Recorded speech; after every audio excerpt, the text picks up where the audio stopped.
আধুনিক যুগে প্রযুক্তি সহজলভ্যতায় শিশু কিশোরদের জীবনযাত্রায় এসেছে নানা পরিবর্তন। স্মার্টফোন, ইন্টারনেট, গেমস ও সামাজিক যোগাযোগ মাধ্যমের প্রতি আসক্তি অনেক সময় তাদেরকে বই, পুস্তক, খেলাধুলা ও সৃজনশীল কাজ থেকে দূরে সরিয়ে দিচ্ছে। এর ফলে কিশোররা জড়িয়ে পড়ছে নানা অসামাজিক কর্মকাণ্ডে, যেমন মাদকাসক্তি, অপরাধমূলক কার্যকলাপ ও অশালীন আচরণ। এ বাস্তবতায় সিদ্ধিরগঞ্জে এক ভিন্নধর্মী উদ্যোগ নিয়েছেন বিএনপি নেতা জি.এম. সাদরীল।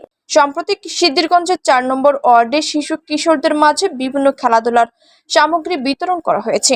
ক্রিকেট, ফুটবল, ব্যাডমিন্টন সব বিভিন্ন খেলার সরঞ্জাম হাতে পেয়ে খুশি স্থানীয় শিশুরা। অভিভাবকরা জানান, এ ধরনের উদ্যোগ শিশুদের সময়কে ইতিবাচক কাজে যুক্ত করবে এবং তাদের মানসিক ও শারীরিক বিকাশে গুরুত্বপূর্ণ ভূমিকা রাখবে। স্থানীয় সচেতন মহলের দাবি, এ ধরনের উদ্যোগ শুধু একটি এলাকায় নয়, বরং পুরো জেলায় ছড়িয়ে দেওয়া প্রয়োজন। কারণ বর্তমানে মাদক ও অপরাধে বিস্তারের কারণে তরুণ প্রজন্ম সবচেয়ে বেশি ঝুঁকিতে রয়েছে। খেলাধুলা, সাংস্কৃতিক অনুষ্ঠান, বিতর্ক, প্রতিযোগিতা, সাহিত্য চর্চা ও সামাজিক কাজে সম্পৃক্ত করার মাধ্যমে তরুণ সমাজকে সুস্থ ধারায় ফিরিয়ে আনা সম্ভব। খেলাধুলা শুধু শরীর চর্চাই নয়, বরং এটি তরুণদের মধ্যে দলগত মানসিকতা, নেতৃত্ব গুণ ও শৃঙ্খলার বোধ জাগ্রত করে। সমাজকে অপরাধ মুক্ত ও সুস্থ রাখতে এ ধরনের উদ্যোগ অত্যন্ত কার্যকর ভূমিকা রাখতে পারে।